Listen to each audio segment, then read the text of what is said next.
Why did a young person get involved in our campaign? Almost always because it was a friend or family member of a peer at a group of theirs said, you know what?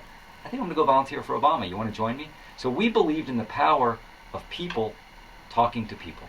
And you decided not to go to a lot of Democratic Party functions during the campaign in Iowa because you were trying to present yourself as something different? It was less the imagery than the discipline to stick to our strategy of changing the electorate. Because, time is the most precious commodity in politics. And we took our commitments of time seriously. So, for instance, if there was a Democratic Party fundraiser in, let's say, Waterloo, Iowa, in August, well, the truth is, we knew we're probably only going to be in Waterloo 6 more times.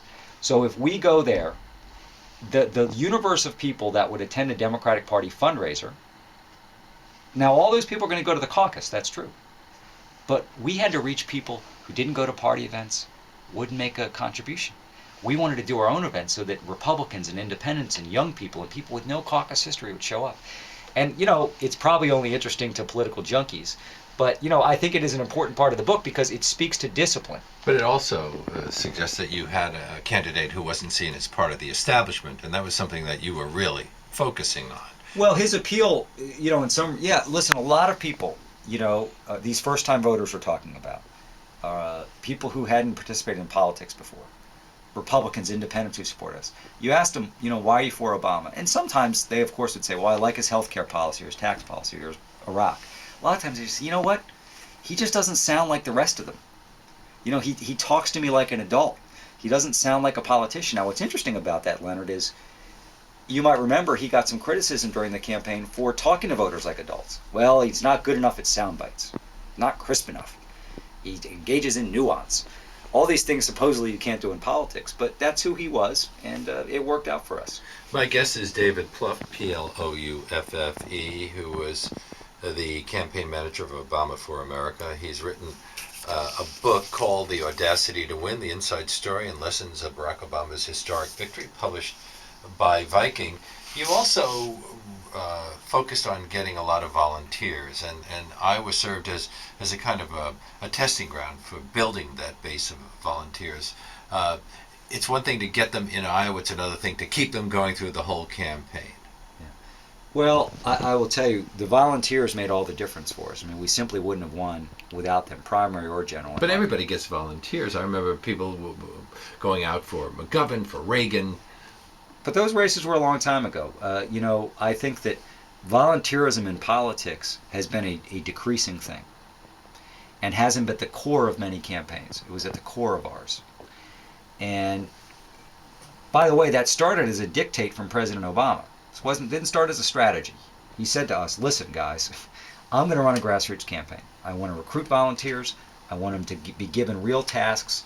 I want to try and rebuild people's trust in our government and our politics. So that's what we set out to do.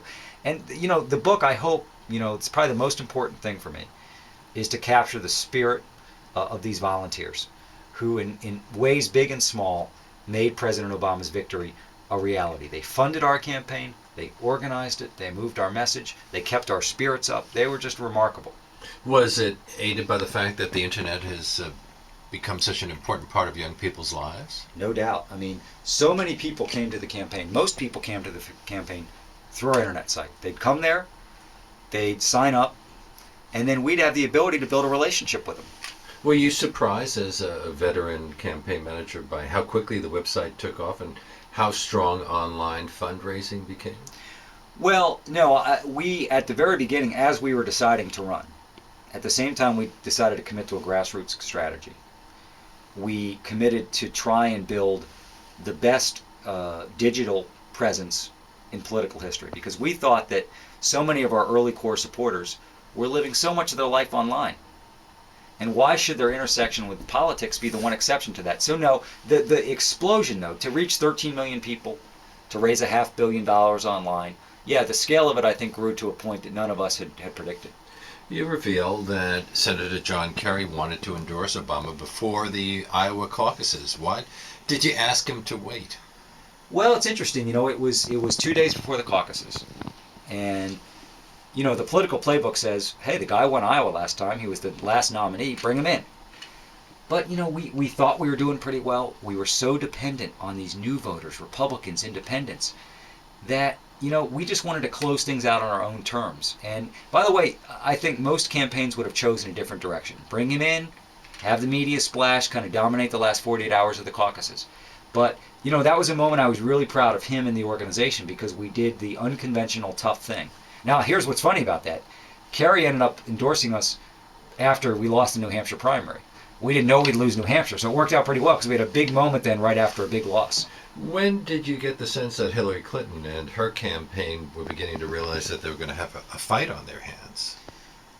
Well, we lived in all of 2007. I write about this in the book. It wasn't a fun way to live, but with a full appreciation that if we made one big mistake, we were probably out. She was such a strong frontrunner. So it really wasn't, I don't think they had a full appreciation for the threat we posed until we won Iowa.